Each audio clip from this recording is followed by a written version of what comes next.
विनाशिते वदैत्यकं नताशुभाशुनाशकं नमामि तं विनायकं न ते तराति भीकेश्वरं गजेश्वरं गणेश्वरं महेश्वरं तमाश्रये परात्परं निरन्तरम् समस्तलोकशङ्करं निरस्तदैत्यकुञ्जरं धरे सर्पूल తీసుకోండి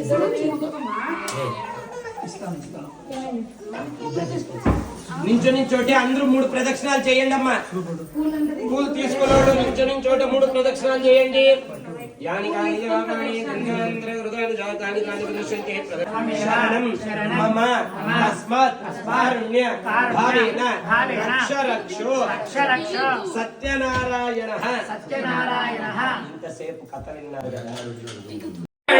సర్వకన్యం సతతం దీర్ఘమాయుః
शीर्षकः त्रिपा प्रसन्नवदनः सुखासीनः शुचिस्मितः स्वाहान्तदक्षिणा चरुणा सह लाजद्रव्येण त्रिपर्यग्निकरणं कृत्वा अप उपस्पृश्य अंगारान् प्रत्रूह्य वेहे परिसमोह्य दर्भान् निधाय సృక్కు స్రువము ఆజ్యపాత్రము ఈ రెండు చిన్నవి స్టార్టింగ్లో రెండు చిన్నవి యూజ్ చేశాను కదా.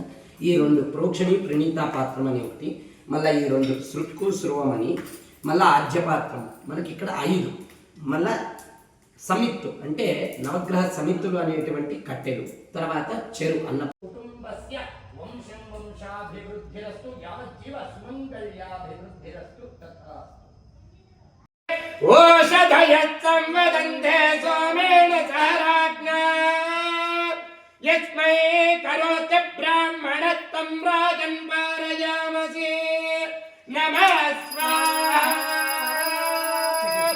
ఓం శక్యమే మయచ్చమే ప్రియంచమే కామచ్చమే కామచ్చమే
మనసాదీష్ట ప్రార్థనాం సమర్పయామి. నమస్కరోమి. నమస్కారం చేసుకొని అయ్యి సంకల్ప్య మనసులో ప్రార్థన చేసుకోండి. ఏం స్వామి ఏమో చెప్పించినాడు అంటే అత్యంతంగా నూతన గృహ ప్రవేశమునందు చేసేటువంటి పూజలు. ఫస్ట్ గా ఏమి అంటే మనం ఎక్కడ పోయినా ఏమి చేసినా నవగ్రహ దోషాలు అనేటువంటిది ఉంటున్నాయి. అందుకే గృహంలో కానీ కుటుంబంలో కానీ ఏదైనా దోషములు ఉన్నా కూడా నశించి ఆయురారోగ్యాన్ని సమేతంగా మనసు స్థిర మనసు అనేటువంటిది ప్రసాదించేటువంటి వాడు నవగ్రహాల్లో అని చెప్తాం. అందుకే నవగ్రహ ప్రార్థన, నవగ్రహ పూజ, నవగ్రహ హోమం అనేటువంటిది కూడా చేస్తాము అని చెప్పుకున్నాము. అదేవిధంగా వాస్తు శాంతి అంటే ఇంటికి వాస్తు అంటే ఇంటికి కాదు భూమికి దోషము అని. ఎవరు భూమిని తవ్వుతారో వాళ్ళకి దోషం అంట. అందుకే ఇప్పటికి కూడా రైతులు కూడా చూసి భూమిని తవ్వేటప్పుడు పసుపు కుంకుమ టెంకాయ కొట్టే భూమిని తవ్వుతూ ఉంటారు. అవునా? ఎందుకంటే భూమిని తవ్వకూడదంట. ఫస్ట్ ఆఫ్ ఆల్ మనం పాతకాలంలో భూమిని తవ్వేవాళ్ళు కాదు, ఏమి మట్టిని తీసుకుని వచ్చి అలాగే కట్టేసేవాళ్ళు వాళ్ళంతా పాతకాలంలో. అందుకే బాగున్నారు. ఇప్పుడు మనం భూమిని తవ్వుతున్నాం. తవ్వుతూ మనం కట్టించేటప్పుడు దోషం అనేటువంటిది పెరుగుతుందంట. అంటే ఏమి వాస్తు అనేటువంటి వాడు పెద్ద రాక్షసుడు. ఆయన్ని చంపలేక అతళ వితళ సుతళ రసాతళ మహాతళ పాతాళ లోకస్య పాతాళ లోకాన్ని పంపించినారంట దేవతలందరూ. నువ్వు ఇక్కడే ఉండాలిరా, ఇక్కడే నీ. అప్పుడంతా మనము 100 రోజులు చూడరా 100 ఏళ్ళు ఇల్లు అనేవాళ్ళు. ఇప్పుడు మనం 100 ఏళ్ళు వద్దు, 50 years అయితే చాలు, 100 years అవసరం లేదు. అంటే ఏమి ఆ గృహాన్ని ఆయుష్ పెంచేటువంటి వాడే రాక్షోగ్న దేవత అని. ఆ రాక్షోగ్న దేవత ఆరాధన, పూజ, హవనం అని చెప్పుకున్నాము. అదేవిధంగా ఇన్ని రోజులు అంటే పొద్దున్న దాకాను ఇక్కడ అలక్ష్మి అనేది ఉంటుందంట ఇక్కడ మనకి. ఎందుకంటే మనం ఏం చేయలేదు కదా ఇప్పుడు దాకా. చెప్పులు వేసుకొని తిరిగినాము, అన్ని చేసి ఉంటాము, ఉంచుంటాము. అవునా? ఇవన్నీ లేకుండా వాళ్ళు పని చేయలేరు కాబట్టి మనం గమ్మున ఉండాలి ఇప్పటి కాలంలో. దీని వల్ల మనము శుద్ధి చేసుకొని అలక్ష్మి నిర్గమనమై అష్టలక్ష్మి యోగ్యతని ప్రసాదించేటువంటి లక్ష్మీ గణపతి ఆరాధన, లక్ష్మీ గణపతి హోమం అనేటువంటి చేస్తున్నామని సంకల్పం చేసుకున్నాము. అదేవిధంగా అత్యంతంగా ఇంటి దేవుడి ఆరాధన, ఇంటి దేవుడి హోమము అని చెప్పుకున్నాం మళ్ళా సంకల్పంలో.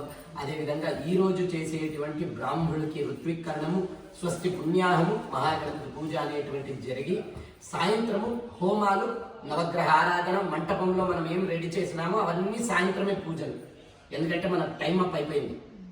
ఇప్పుడు ఏమున్నా మనం మధ్యాహ్నం పైన పితృదేవతల్ని పిలిచేది. అందువల్ల మనం ఏమంటే గణపతి పూజ, పుణ్యాహం, ఋత్వీకరణం అయిపోయి సాయంత్రం మనం కొద్దిగా ఎక్కువసేపు కూర్చోవాల్సి వస్తుంది అంతే, పొద్దున్న లేట్ అవ్వడం వల్ల. ఏం సాయంత్రం అంటే ఆరాధన, హోమాలు. అలాగే నేత్ర దృష్టి, వ్యాడ దృష్టి దోషాలు అనేటువంటివి చాలా చెడ్డమంట. అందుకే ఆ దృష్టి దోషాలు గృహానికైనా కుటుంబానికైనా తొలగించి అఘోర రుద్రదేవుడు సమేతంగా సుదర్శన హోమము, అఘోర రుద్రదేవుడు హోమం అనేటువంటిది నడుస్తుంది అని సాయంత్రం చెప్పుకొని, సాయంత్రం అదే బలి పూర్ణాహుతి అనేటువంటిది చేసుకుని ద్వితీయ దివసం అంటే రెండో రోజు ప్రాతకాలం నందు ఏమి లగ్నం అనేటువంటిది ఉందో బ్రాహ్మీ ముహూర్తం నందు నూతన గృహ ప్రవేశంలో ద్వార మహాలక్ష్మి పూజ, గంగా పూజ, గోపూజ చేసుకుని వచ్చి ఇంటి దేవుడి దగ్గర స్థాపనం చేయడం అని, అంటే మంటప స్థాపనం అని చెప్పుకున్నాం సంకల్పం. అంటే ఇంటి దేవుడిని దేవుడి గదిలో పెట్టి దీపం వెలిగించి తర్వాత వ్రత అనేటువంటిది మనం చేసుకుంటున్నాము అని చెప్పుకున్నాము. వచ్చినటువంటి వాళ్ళందరికీ భూరి భక్షణ నైవేద్యములు చేసి అత్యంతంగా స్వీకరించేటువంటి అనుగ్రహాన్ని ప్రసాదించు తండ్రి అని చెప్పుకునేది ఇంతసేపు మనము సంకల్పం అని చెప్పుకున్నాం.